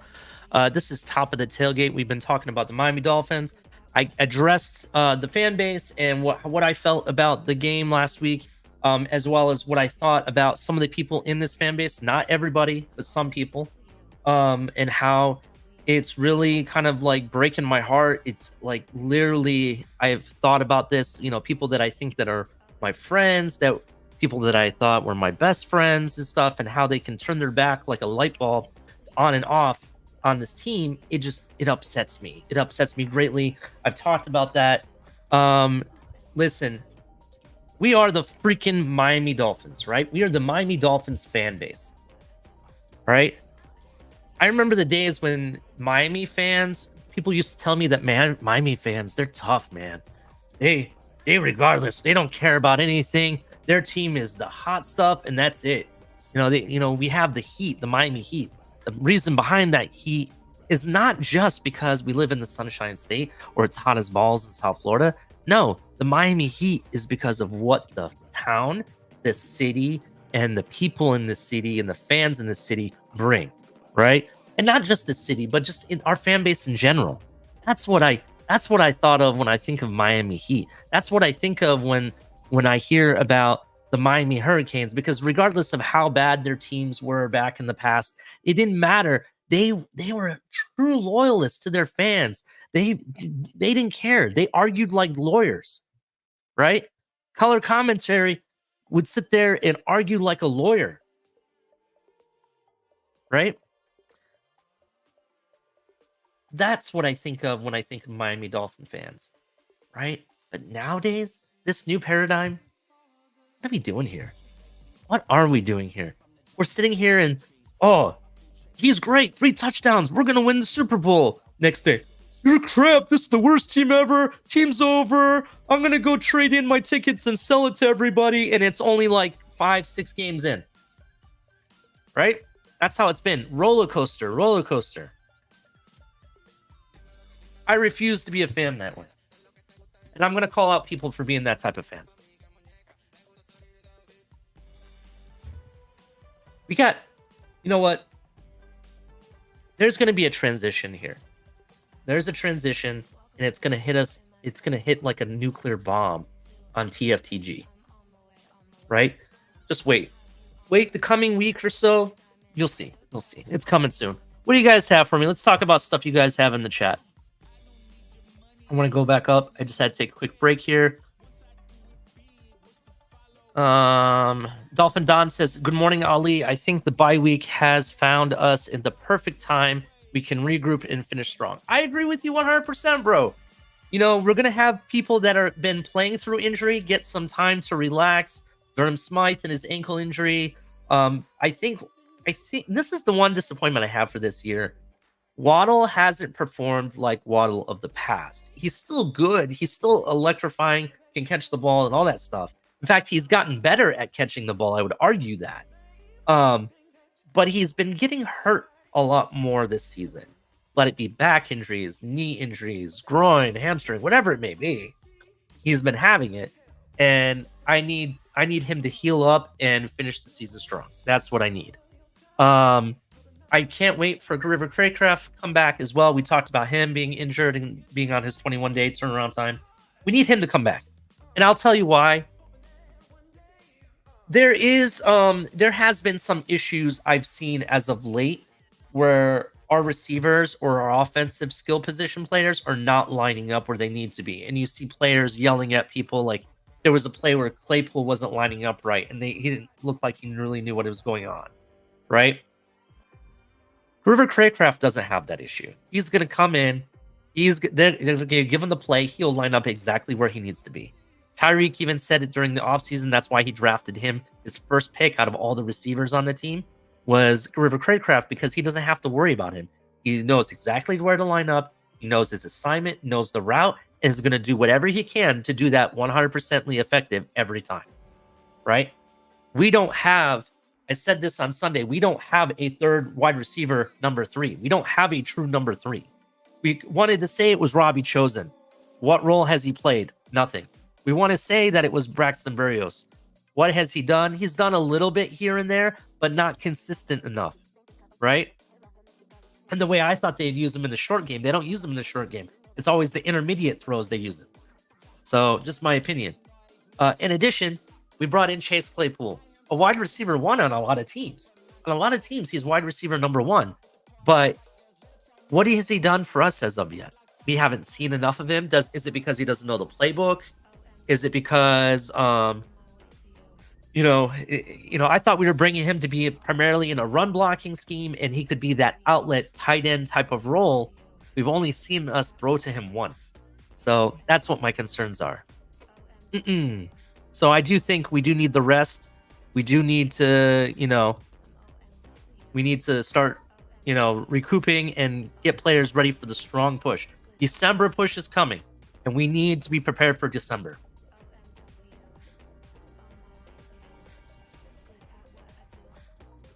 Kevin Lee, I do slightly agree with you. I do slightly agree. They did kind of wait a couple seconds before he even dropped the ball, which a lot of times when those couple seconds go by, they blow the whistle. It's forward progress. I agree. I do agree with that take on it. But the fact is they said he fumbled, and that's what cost us the game because it gave the extra points to Kansas City. So that's where I'm at. Yeah.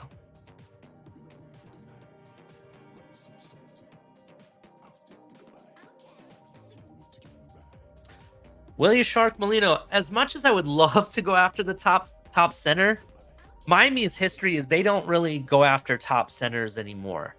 If you've noticed, there's been several centers that we could have gotten in the second, third, or fourth rounds, and we just don't do it at all. And this year, we don't even have I don't think we have a third round pick because I think that's the one that we let go. But we just don't go after them. We've tried to find somebody in free agency or undrafted person. But then again, this is my opinion. And I'm not saying that Eichenberg is Connor Williams at all. But what I will tell you is that I do think that maybe we find a way to re-sign Connor Williams, but we also re-sign Eichenberg because the issue that we've had is that we had Connor Williams, but we had no viable backup, right? Eichenberg has proven that he can play center effectively and good enough, and that's what backups are for, to be your Band-Aid and be effective enough till you have your permanent solution, right? Because that's what they're meant for. That's the whole premise behind a backup, just like a backup QB. Backup QB is not meant to come in and start for you when your number 1 comes down. It is a Band-Aid to clog the flood before you can find somebody that would be your permanent solution for the rest of the season. That's what they're designed for. We've never had a backup. That's the problem. And if you look at it, how they have performed, both have performed at high level at times. So I'm going to go with the fact we signed Connor and we actually re-sign Eichenberg as a backup, who I think would be pretty inexpensive too.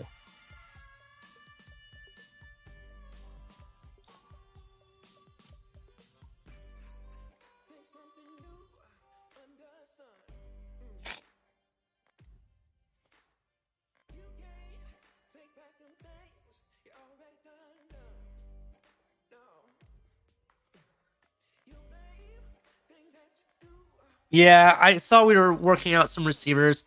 I kind of think it's only because they have some injuries. They may have looked at maybe letting Waddle have an extra day off. Claypool now has a slight knee injury from what I heard. We talked about it earlier. That's the only reason why. Do we actually sign the person? I don't think so. I don't think so.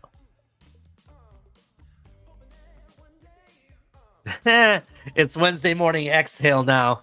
I don't want to say it's that. There might be a change of guard, Kevin Lee. We'll talk about that soon.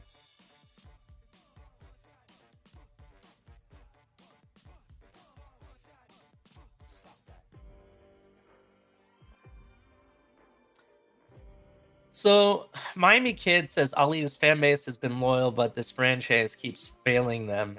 Reward them by winning big game for once. Is that too much to ask?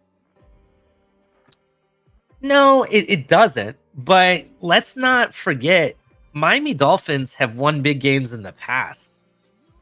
But what do they mean? What do they mean for the Miami Dolphins? Let's take last year, for example. We won 2 big games, in my opinion. That was the Ravens game where we came back from behind, historic behind game we came back from. Even this game, I said it to El Cap on his podcast, on his cast of the game when he was calling the game, that we've been down 21-0 before, and we've come back to win games, and that was against the Ravens, for example. I gave that example, and as I said that, we started scoring touchdowns and making the game closer, right? The next game last year we won that was big was the Buffalo game in Miami. That was a huge win for us. That was a big game, right? So we've proven we can win big games. What does those 2 big games mean for us when we were in the playoffs? Absolutely nothing. All those 2 big games mean is that those are wins on your record column, so it gets you to the playoffs. That's all that it is. We have 3 losses. Okay, we had 3 losses last year around this time. Not a big deal, right? We could go on a 5-game win streak based on if you see who we are playing. We should definitely take care of business, as we have against all these teams that we say are not good teams, right? So we should take care of business. And then that leaves you the 3 remaining games, which are big games, in my opinion. And I will tell you, based on how close we keep games, we're bound to win one of these. The statistics show we're going to win one of these, and we're probably going to win the division. That's probably what's going to happen here. But when you get to the playoffs, does your record really matter anymore? So what? A loss, you either win or you lose at that point. So these people that complain about big games and all that, doesn't matter.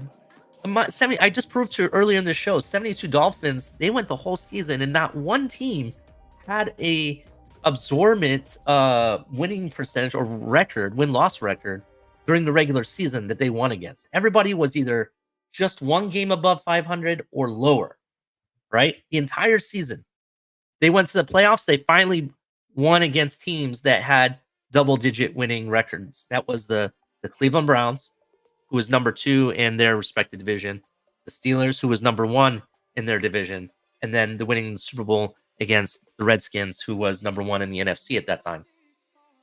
So those were the only teams that they played that had winning records.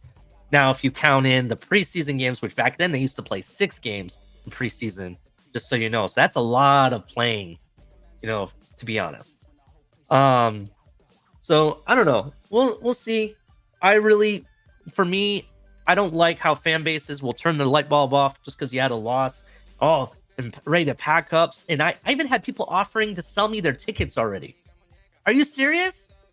Already offering to sell me their tickets. I had a friend of mine say, "Hey, do you need an extra parking pass? I'm selling my tickets." Guy was a hardcore Dolphin fan telling me he's selling his tickets. Why? The season isn't over. We have, we have played 9 games. We have, 7 games left? 7 or 6 games left? Come on. Ridiculous. 8 games left. I'm sorry, we have 8 games left.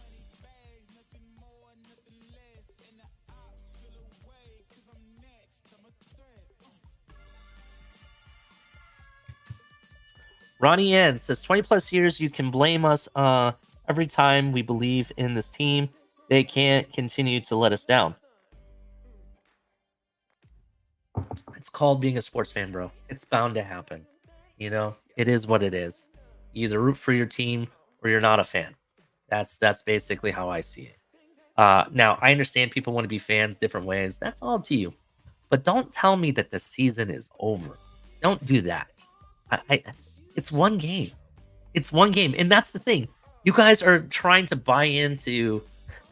And do understand, it's not all of you. I will take that back. It's not all of you, but there are people in this fan base that are taking it too literal when people use the word fraud around, right? We want to talk about frauds. You know who are frauds? The Michigan Wolverines are frauds. Jim Harbaugh is a fraud. And I'll tell you why. If you didn't know, there's a scandal that he's being investigated for of them who got caught stealing signs. When I say signs, I'm talking about the offensive play call signs and stuff for opposing teams. And it wasn't at their own game that they figured it out. It was they sent their people, bought tickets for them, and sent them to other games to watch. And they were able to cipher out the signs. That's what happened. Right? And that case gets crazier and crazier. And now Big Ten has told Michigan that do expect there's going to be some suspensions and repercussions that are going to happen. Right? And that's just on the Big Ten side, not even the NCAA and what they do. Right? They could get the black flag for all we know. Right? Jim Harbaugh knowingly knew his staff was doing this. That is a fraud. Right?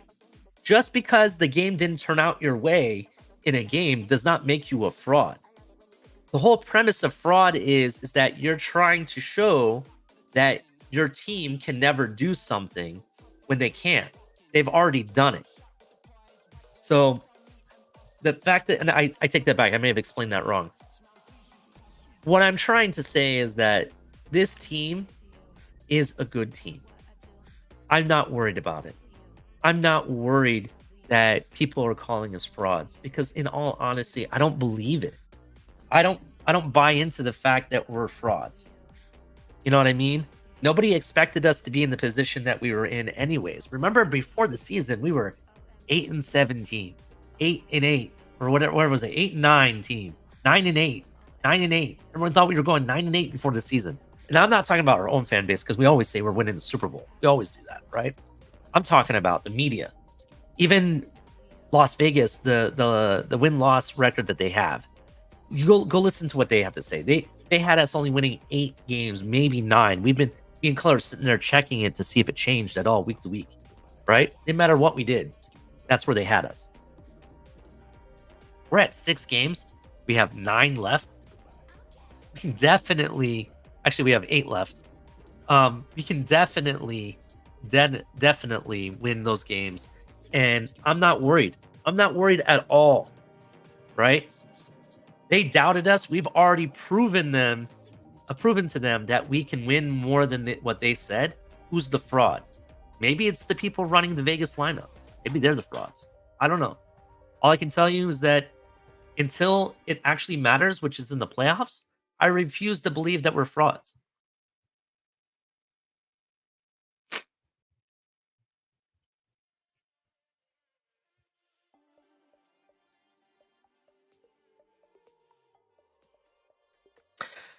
So, El Cap, let's see. The Finn's Tailgate channel says, but if we have to wait to we're in the playoffs to hopefully win against a good team on the road, that's a tall order. So be it. Who gives a fuck? When you're in the playoffs, that's when you're going to root the hardest, right? Let me ask you a question. Let's say we did beat Kansas City, but you lost the first game in the playoffs. What does it matter if you beat Kansas City? Now it's over for nothing. El Cap, tell me. Come up here and tell me why I'm wrong. If we beat Kansas City last week, right? And we go to the first round of the playoffs and get kicked out. What does it matter if we beat Kansas City or not? It doesn't mean anything. The playoffs is where it matters if you beat the good team or not. What matters, see, that's why this is where I respect Buffalo's game. I hate Buffalo more than anything. I hate the city. I hate the fans. I hate everything that Buffalo stands for. I really do, right? But they have it figured out. Their team is designed to win the games, to manage it, to win the division every season and make the playoffs every season. Now, where the flip of the coin is do they get far in the playoffs or not? Right? They've been up and down that scale. But they're continuously built that way. Even this year, they're built that way. Without those injuries, I say this division's a lot closer in figuring, Buffalo may be leading it or even being equal to us than what people want to give it credit for without those injuries. So what we do during the regular season doesn't matter. What matters is what you do in the playoffs. I truly believe that. And El Cap, if you think you're excluded from the fan base that I'm going to start calling out, no, you're number 1 on the list. Yes, I even go after my own people. That's the reality. I will call you out if I think you're being fake, or if your takes are fraudulent. I will call you out for it. Listen, I didn't give you any factual information. No, I take that back. I didn't give you any information that I want to say that is actually factual. I gave you mostly opinion. In my opinion, none of these losses mean anything. In my opinion, until you win the games in the playoffs or lose the game in the playoffs, that's where it matters. Right? That's my opinion. But if you're gonna sit there and call my team a fraud and say I'm gonna go ahead and pack up, forget this. We're gonna start the off-season program already here on the TFTG. That's a fraud in itself, because you're supposed to be a part of the Dolphin fan base. As much as we're YouTubers, we're part of this fan base. I swear. I mean, it's gotten under the core of who I am. And that's why I've gone off the rail right now. That's why I'm going to be calling people out. Good morning, Ryan AP. How you doing? I'm going to be taking heads. I don't care if it's my own group or who it is. If you're going to sit there and shit on our team with a bunch of bogus takes, which I've heard a lot of them over this past season, I've tolerated it. I really tolerated it. But enough is enough. I'm not going to turn my back on my team just because of one damn loss. I'm not going to turn around and say my team's a fraud. I mean, there's a lot more to call out for people here that we don't. Maybe we should. Maybe I need the wolf pack started based on the aspect, and I indoctored because of the aspect of calling out people and going after what's wrong with this team and what's right. Maybe we should look at our own face. Let's keep it 100. Maybe we should look at our own fan base. Look at our own people around us. You know what I mean? I'm not saying they're the problem. They're not the problem with our team. No. Did our team have a bad game offensively? Yes, they did. I called it out for that. But is our team trash? No. Is our team ending the season a failure? No. Is it the end of the season? Not even close. A reckoning is coming. Just be prepared. It's coming. I'm telling you that. It's 7:59 in the morning, people. We got 57 people watching. Make sure you hit like and subscribe. I appreciate all of you. Mark K. Wow, this guy came from the dead like a zombie. He says, Ali, I'm a Bills fan, but I compliment you as a dedicated fan who has a passion and undying support. A true fan is someone to be proud of. I appreciate that, Mark. I really do. Mark K has come out of the dead to tell me that. I appreciate you, man. I really do. As I said, I'm not the biggest Buffalo Bills fan at all. I'm nowhere near Buffalo Bills fan at all. But I do respect how your team is designed, in the sense that you manage the regular season. That's how it's designed. I get that. There's different ways to win the big game and win the Super Bowl, and that's the way you guys are trying to figure it out. I get that. I respect your organization's decision to do that. My point is that just because this is one game does not end our season. It's not over. Yes, we had a bad game offensively, and that's all it was. So anyway, hit the like button. I appreciate everybody. If I missed anybody, make sure, I care about you guys. Make sure you hit like and subscribe. Miss Fins, I see you. Check out her channel. And thank you, Miss Fins. Our team is not trash. They played like trash. They did a few times. Yeah, I'll give you that. But our team is not trash anywhere near it. Make sure you hit like and subscribe. Check out her show, by the way. I think she's going on after me. Anyway, appreciate y'all. Until tomorrow. I give you all adieu. Fins up.